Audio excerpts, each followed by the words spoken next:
ሰላም ጤና ይስጥልን ውድ ሪፖርተር ተከታታዮች የሰዓቱን ዜናዎች ቀጥዬ አሰማችኋለሁ።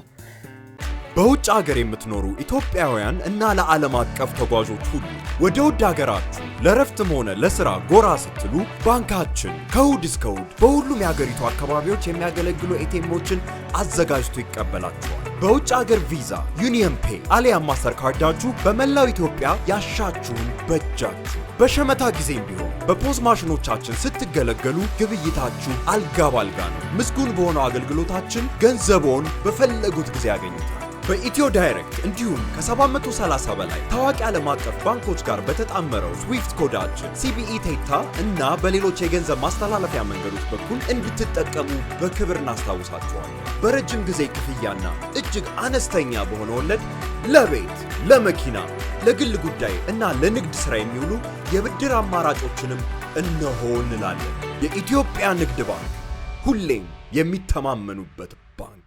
ያካሄድኩት ህዝባዊ ውይይት ለቀጣይ 5 የብልጽግና የመሪነት ዓመታት ድጋፍ አይቼበታለሁ ሲል ገዢው ፓርቲ ገለጸ። ገዢው የብልጽግና ፓርቲ ዛሬ ባወጣው ሳምንታዊ መግለጫ ያካሄድኩት ህዝባዊ ውይይት ለቀጣዮቹ 5 የብልጽግና የመሪነት ዓመታት ድጋፍ አይቼበታለሁ ብሏል። የብልጽግና መንግስት በህዝብ የለውጥ ፍላጎት ወደ መሪነት የመጣ ህዝባዊ መንግስት ነው ያለው ፓርቲው በቀጣይም ከህዝብ ለህዝብና በህዝብ በሆነ የለውጥ መርህ መሪነቱን አጠናክሮ እንደሚቀጥል አስታውቋል። የተጣለበትን የህዝብ እምነትና አደራ በመቀበልም ኢትዮጵያ ማደግ በሚገባት አቅም ልክ እንድታደግ የሚያደርገውን ርብርብ እንደሚያጠናክር ነው የገለጸው። ላለፉት 2 ሳምንታት ያክል በፓርቲና መንግስት የበላይና ከፍተኛ አመራር አወያይነት በአዲስ አበባ 11ዱም ክፍለ ከተሞች እንዲሁም ሌሎች 24 ከተሞች ከተለያዩ የህብረተሰብ ክፍሎች ጋር ውይይት ሲያካሂድ መቆየቱን ጠቅሶ በቀጣይም በተለያዩ ከተሞችና የገጠር አካባቢዎች እንደሚደረግ ጠቁሟል። በእነዚሁ መድረኮች ባለፉት 5 እና 7 ዓመታት የተሰሩት የልማትና የሀገረ መንግስት ግንባታ ስራዎች በህዝቡ ዘንድ ምስጋና እንደተቸራቸው የገለጸው የፓርቲው መግለጫ በቀጣዮቹ 5 ዓመታት የሚሰሩ መደበኛና ታላላቅ ፕሮጀክቶች የላቀ ተስፋ እንደፈጠሩለት አሳይቷል ብሏል። በህዝባዊ ውይይቱ ባለፉት 5 ዓመታት በሁሉም ዘርፎች ማለትም በፖለቲካ፣ በኢኮኖሚ፣ በማህበራዊና በዓለም አቀፍ ዘርፎች አያሌ ድሎችና እመርታዎች መመዝገባቸው ተነስቷል ሲልም አክሏል።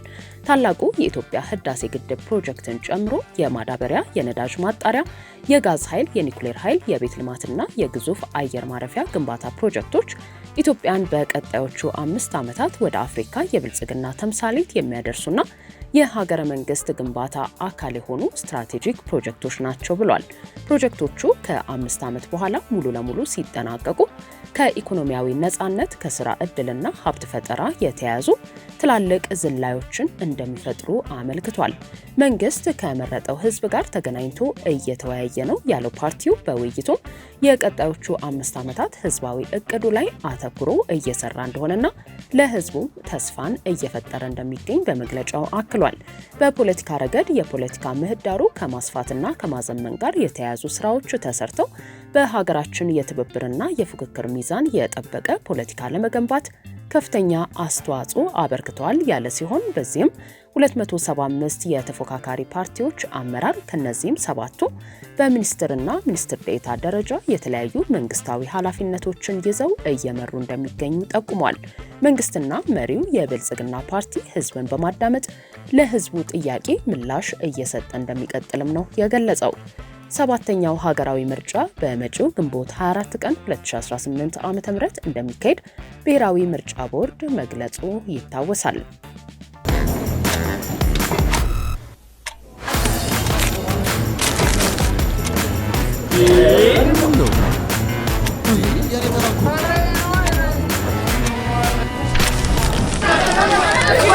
ዘመናዊ የባንክ አገልግሎቶችን በማስተዋወቅ ፈርቀዳጅ የሆነው ባንካችን አቢሲኒያ አሁን ደግሞ በአይነቱ ለየት ያለውን ወረቀት አልባ የባንክ አገልግሎት በሁሉም ቅርንጫፎቹ ይዞልዎት መጥቷል። በስማርት ቴክኖሎጂ በመታገዝ የፊት ገጽን ወይም የጣት አሻራን በመጠቀም በራስ አገዝ አገልግሎት ወይም በባንካችን ሰራተኞች ታግዘው ሂሳብ መክፈት፣ ገንዘብ ገቢ ወጪ ማድረግም ሆነ ሌሎች ፈጣንና ደህንነቱን የጠበቀ የተሟላ የባንክ አገልግሎቶች ያገኛሉ። አቢሲኒያ የሁሉም ምርጫ። በትግራይ ላይ በህዝብ የተመረጠ መንግስት ሳይኖርና ክልሉ ወደ ህገ መንግስታዊ ወሰኑ ሳይመለስ የማንነት ጥያቄዎች አይመለሱም ሲል ስምረት ፓርቲ ገለጸ። ፓርቲው ጉባኤ ለማካሄድ በሌተናል ጀነራል ታደሰ ወረደ መከልከሉንና አባሎቹ ከክልሉ እየተባረሩ መሆኑን አስታውቋል። ከአንድ ወር ገደማ በፊት መስራች ጉባኤውን ያካሄደው ዲሞክራሲያዊ ስምረት ትግራይ ፓርቲ የማዕከላዊ ኮሚቴ የመጀመሪያ ስብሰባ መካሄድ የጀመረ ሲሆን የመጪውን አንድ ዓመት እቅድ እንዲሁም የድርጅቱን የፖለቲካ ፍኖተ ካርታ እንደሚያጸድቅ ይጠበቃል። በዛሬው ዕለትም ታህሳስ 6 ቀን 2018 ዓ.ም የስምረት ፓርቲ የስራ አስፈጻሚ ኮሚቴ አባልና የሚዲያና ኮሙኒኬሽን ኃላፊው አቶ ብርሃነ ገብረ ኢየሱስ በሰጡት ጋዜጣዊ መግለጫ ስምረት ፓርቲ በመጪው ምርጫ ለመሳተፍ እየተዘጋጀ ሲሆን በትግራይ ክልል ውስጥ በኃይል ስልጣን እይዛለሁ የሚል ካለና እኔ ከሌለው ምርጫ አይደረግም የሚል ኃይል ካለ ስርዓት እንዲይዝ መደረግ አለበት ብለዋል። የትግራይ ክልል ወሰን ጋር ተያይዞም እስካሁን የፕሪቶሪያ ስምምነት አፈጻጸም መዘግየት አልነበረበትም ያሉት አቶ ብርሃነ በትግራይ ክልል በህዝብ የተመረጠ መንግስት መኖርና የክልሉን ወሰንና አስተዳደር ወደ ህጋዊ ስርዓት መመለስ በአካባቢው ከሚነሳው የማንነት ጥያቄ መቅደም አለበት ሲሉ ገልጸዋል። ስምረት ፓርቲ ለምርጫም ሆነ ከዚያ ባለፈ ከሌሎች ፓርቲዎች ጋር ቅንጅት ሊፈጥር እንደሚችል የገለጹት የስራ አስፈጻሚ ኮሚቴ አባልና የሚዲያና ኮሙኒኬሽን ኃላፊው አቶ ብርሃነ ገብረ ኢየሱስ ብልጽግና መሆን ነውር የለውም፣ ነገር ግን እኛ ብልጽግና አይደለንም ሲሉ ተደምጠዋል። ስምረትና መንግስት ያላቸው ግንኙነት የፕሪቶሪያው ስምምነት ብቻ ነው በማለትም አክለዋል። በምርጫ ዙሪያ እኛ እንደ ፓርቲ የትግራይም ሆነ የሀገሪቱ የስልጣን ሂደት በምርጫና በህዝብ ምርጫ ብቻ መሆን አለበት ብለን የምናምን ድርጅት ነን። በሰላማዊ ፖለቲካው ትግላችንን እንቀጥላለን። ከዚህ ውጭ ያለው የኃይል አማራጭ ለትግራይም ህዝብ ለሌላው ህዝብም አይጠቅምም፣ አይተነዋል ከታሪክም። ስለዚህ በእኛ በኩል ግንቦት ወር የሚካሄደው የሀገራዊና ክልላዊ ምርጫ ለመሳተፍ ለመወዳደር አማራጭ ሀሳብ ለህዝባችን ለማቅረብ የእጩዎችን ዝግጅት ምልመላም እያደረግን ያለ ነው። ከዚህ አኳያ ባለፈውም ጉባኤያችን አዲስ አበባ ያደረግንበት አንደኛው ምክንያት ክልል ውስጥ ያለው የጸጥታ ችግር ነው አይደልና የተለየ አማራጭ ሀሳብ ይዘህ ሰዎችን ሰብስበህ ህዝቡን አደራጅተህ ፖለቲካ አቅጣጫህን አሳይተህ አሳምነህ መሄድ ይቅርና ሰው በሰላም ወጥቶ በሰላም የገባበት ሁኔታ ነው ያለው ክልል ውስጥ። ስለዚህ ሰላምና ደህንነት ጸጥታ የማረጋገጥ ጉዳይ የመንግስት ጉዳይ ነው።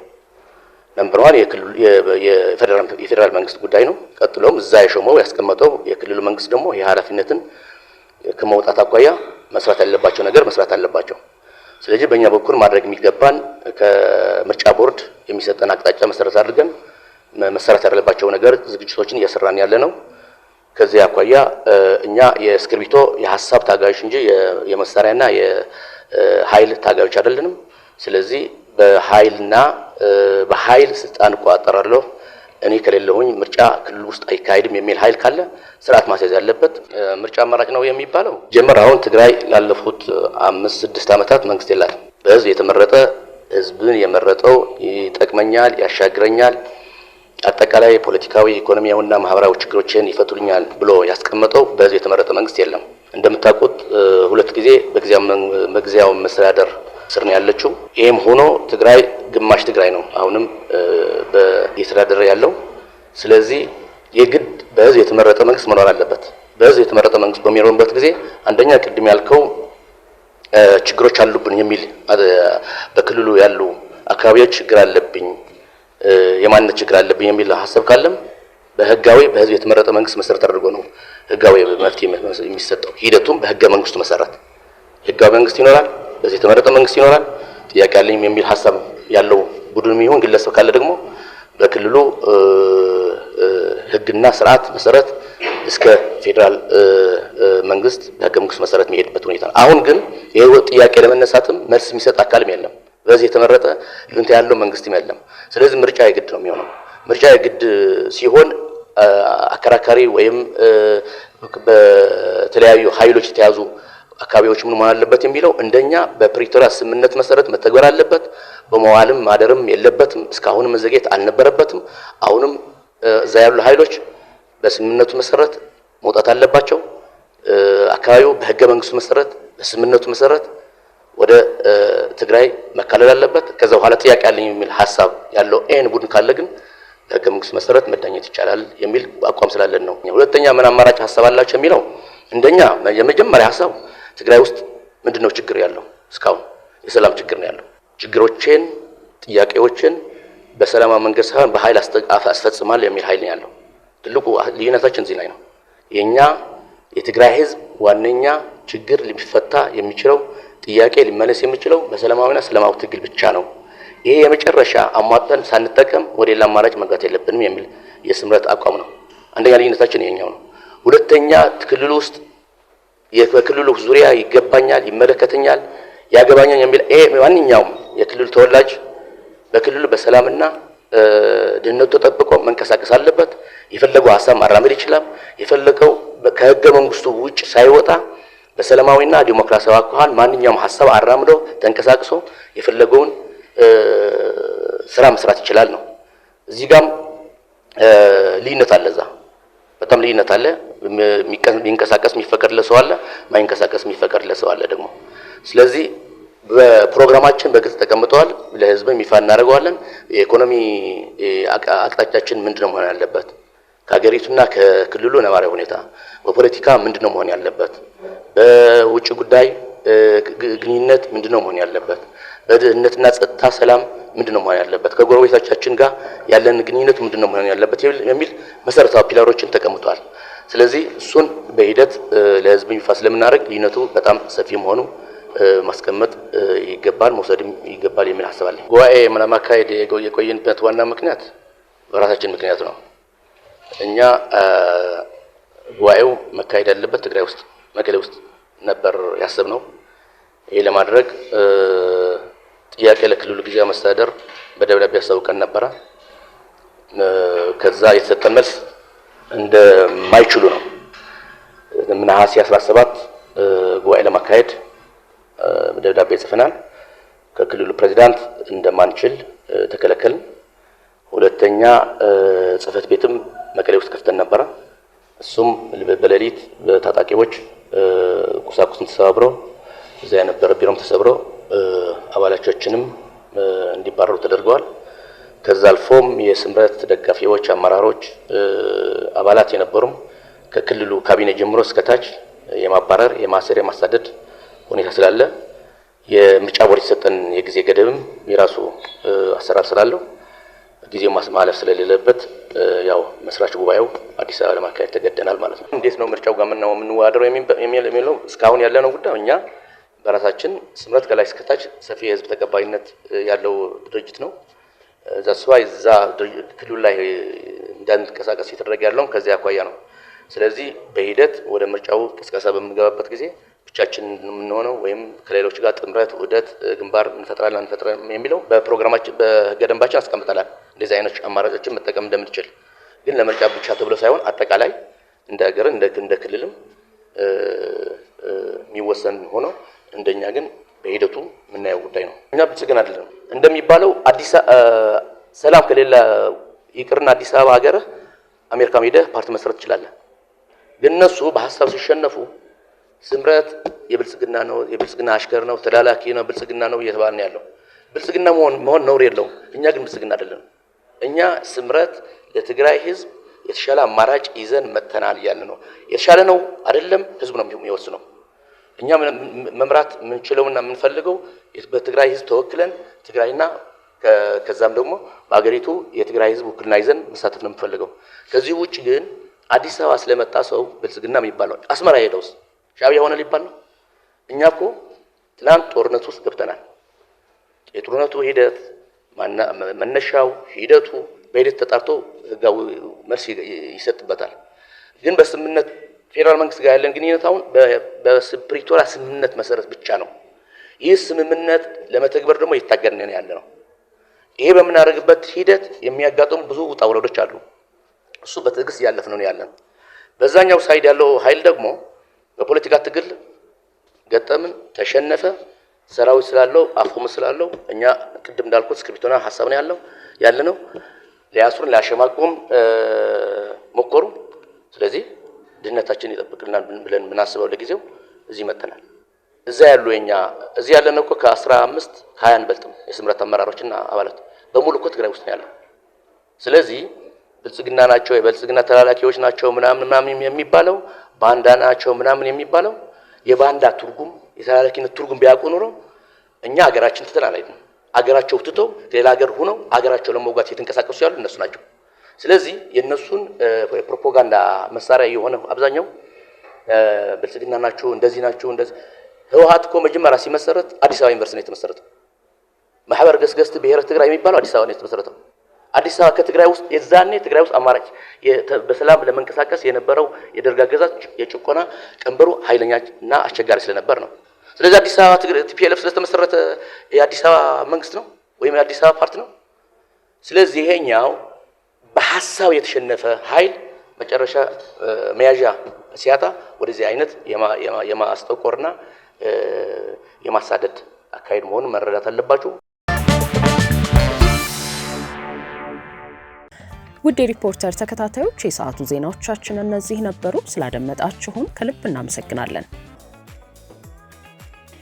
እኛ ቴምሮች የምንታወቀው ቤት የት አላችሁ ሲሉን የት ይሆንሎ በማለት ነው። ታዲያ በያዝነው ሳምንት አዳዲስ ሳይቶችን ማውጣታችንን ተከትሎ የት ትገኛላችሁ ብላችሁ ለጠየቃችሁን በሙሉ ሳርቤት ሲልክ ሮድ ሆስፒታል ፊት ለፊት፣ አዋሪ ጥይት ቤት ከቤተ መንግስቱ በስተጀርባ እንዲሁም ገላን ከገላን ኮንዶሚኒየም አጠገብ። እርስዎ የወደዱትን ይምረጡ፣ እኛ በቃላችን መሰረት እናስረክቦታለን። ቴምር ፕሮፐርቲስ።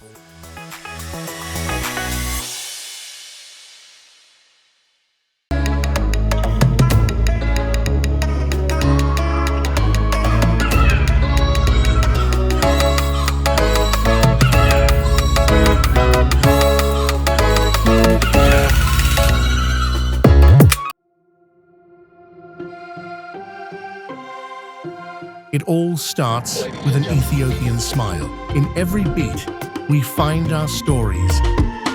Take the rhythm to the comfort of your seat. Your innovations deserve to soar onwards. Find joy in every experience. Enjoy your time with the best moments of entertainment. Take the lead in your career. We'll take the lead in serving you. Your hard-earned success matters. Stay connected with your business. Every journey is a chance to see more, to be more. Find culinary excellency and fine dining in the skies. Feel original tastes. Share your awe-inspiring moments with the world, and let us share the world with you, turning dreams into reality. Ethiopian Airlines, the new spirit of Africa.